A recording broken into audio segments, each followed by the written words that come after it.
wasn't for Representative Howard, I wouldn't have a place. And I thank her immensely for everything she's done. Digital devices. Anyway, my little place is, let's see, we opened in 2006, and it was in June because that's when Comcast finally got to our area. We didn't have anything. We still, on many blocks in my neighborhood, you are still on dial-up because we don't have access. So, and it happens mostly in industrial corridors, it's called, throughout the city. We're kind of the same as a rural area because, number one, it's a low-income group. You know, it used to be the steel mill. Now it's whatever they can do. And so it's kind of difficult. We're 68% Hispanic. The majority of the people who come in by me have between a 5th and 8th grade education. Maybe they make between $15,000 and $30,000. Okay, that's the majority of the people who come in by me. We're free. I know people get mad at me that I should charge something, but when it's between feeding their children and coming to a class, I'd rather they feed the kids. And so that's where I'm at with this. But anyway, so what we do is, and like most CTCs, you have to know what your neighborhood is. You know, I thought at first the kids needed the most help, but no, because we have kids raising kids. Okay, so they didn't even make it through school, so they don't know. And a lot of them won't even leave their house. So through word of mouth, we brought people in, okay? And through going to the schools, working with the social workers, working with Olive Harvey, City College, wonderful, wonderful resource. And the churches in the neighborhood, and our wonderful politicians, they helped put this together. Okay, so what we do is we have ESL classes. We teach conversational English. We teach GED in Spanish. We teach computer literacy in Spanish and English. We go out to senior groups, we help teach them. We have the disabled come in, they learn. If they need special technology, we work with the University of Illinois, and they help us with that. Okay, so a lot of other people try to just start out things, but they never did enough homework. And the bottom line is you have to do the homework, you have to know what's going on in the neighborhood, you have to know what's going on in the family.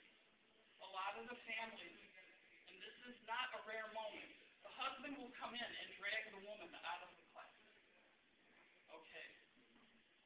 They didn't want them there that day.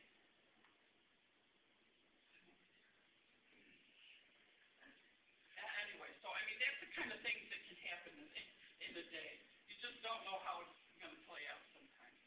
But what I've gotten back from the community is everybody's extremely loving and giving. Okay, now they don't have a lot of money, and they know we have a little donation box. And Michael's wonderful as well. He's helped me so much.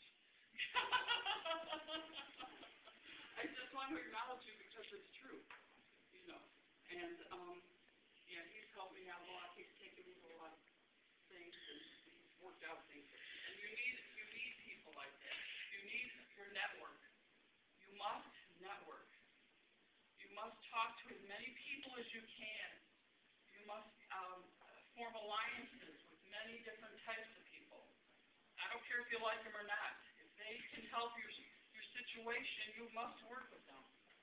And I know people have clashes a lot with personalities, but okay, yell it out, get it over with, and just keep going. You know, and you have to do that, right? Anybody who's been in any kind of business knows you do that. And if I'm not consistent in what I'm saying, as I was telling the representative, I had a stroke in June.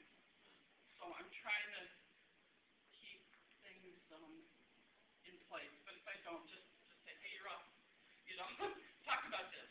But anyway, what we basically did is we worked all together. When I started out, I had 2 retired principals help me. I had different people in technology.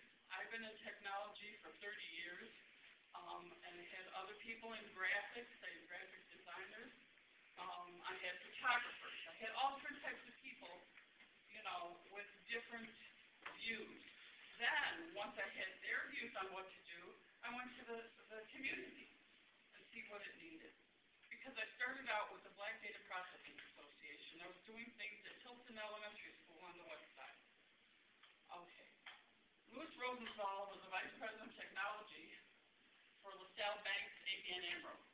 Okay, he told us, look in your community, see what you need. When I did, I couldn't believe it. Now, we have one elementary school that has 1,500 kids in there. You know how many computers they had in 2006? Just guess. Anybody? 10. A little higher. 25. They hit 25. Okay. Can you imagine? And that's when they had wired all the schools, okay, and the computers were sitting in a warehouse somewhere and they weren't dispensed to everybody. Okay, we have a library. How many PCs do you think were there? 4. We're up to 16 now, okay? And just our one little elementary has 1,500 kids in it. Can you imagine? In 3 different buildings, it's not big enough. Because I went there and my father went to the same elementary school, Bristol Elementary, or Language Academy now, excuse me. Okay. And they brought me in as principal for a day. When I worked with IBM, I brought IBM in there. So they brought in some computers and they brought in special learning things for little kids. So I've been trying to reach out to other organizations too to come into my neighborhood and help us. You know, now we're up to maybe 150 computers, which is a whole lot better than before, and a couple whiteboards. But, you know, the only reason they brought that in anyway was because now they have to do everything online. The teachers have to do everything online, so now there's more to do. But anyway, so what are the major things, everybody? Networking, okay? Get to know your neighborhood. Get to know the needs of your neighborhood. I've tried to tell this to the city of Chicago, but they don't want to listen sometimes, you know. And I said, you can't just have cookie-cutter places all over, because the needs in my community may not be the needs. Okay, on the east side, they're different than South Chicago even, and we're right next to each other, as opposed to Hegewisch, which is even more different. And then when you go to South Deering, it's a whole other program. So you really have to know what your children need, what the parents need, what the grandparents need. Okay? And, you know, they need access mostly by me, and they need training, they need to feel comfortable. Okay? So we also teach them how to type. I've had a lot of men come in who nobody's working anymore, okay? So I have masonries, I have all different types of people. Now they can use a mouse. They never used a mouse before, and it's hard for them to move it, so you teach them how to do that. You teach them how to type.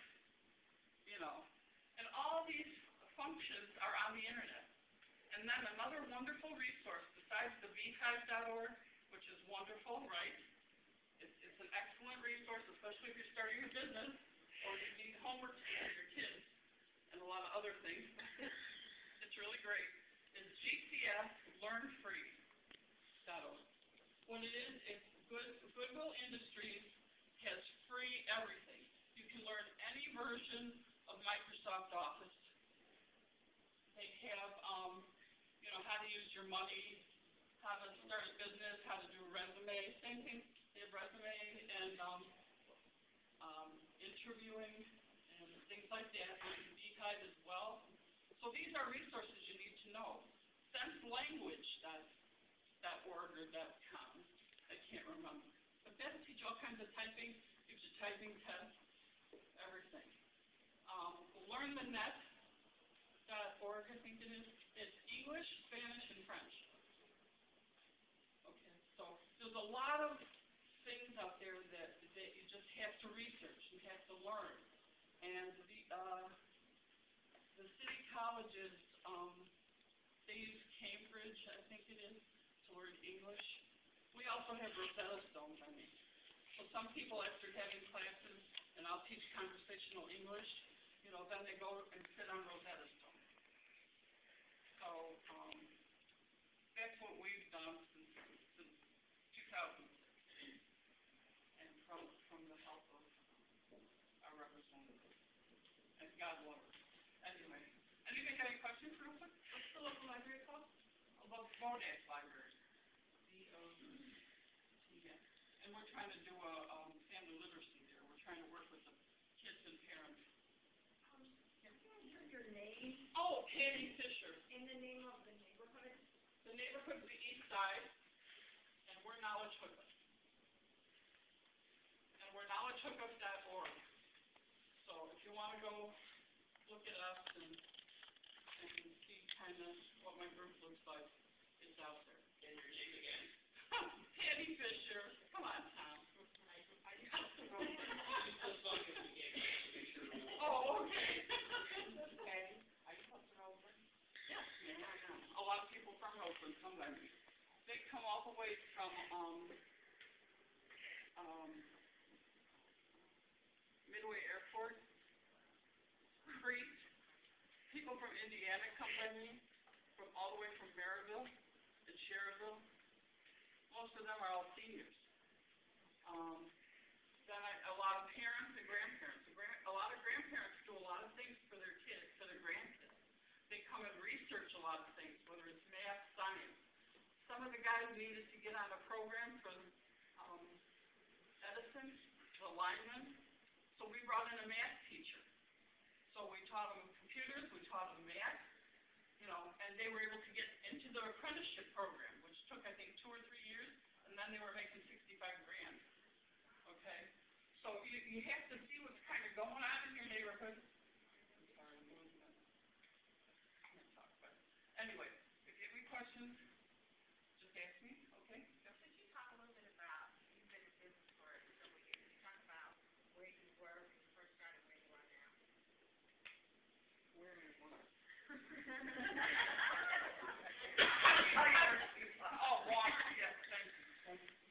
Thank you. And Diane helps me out. She's my nurse today. God love her. Somebody gotta help her. She's the one who took me to the hospital, so God loves her too.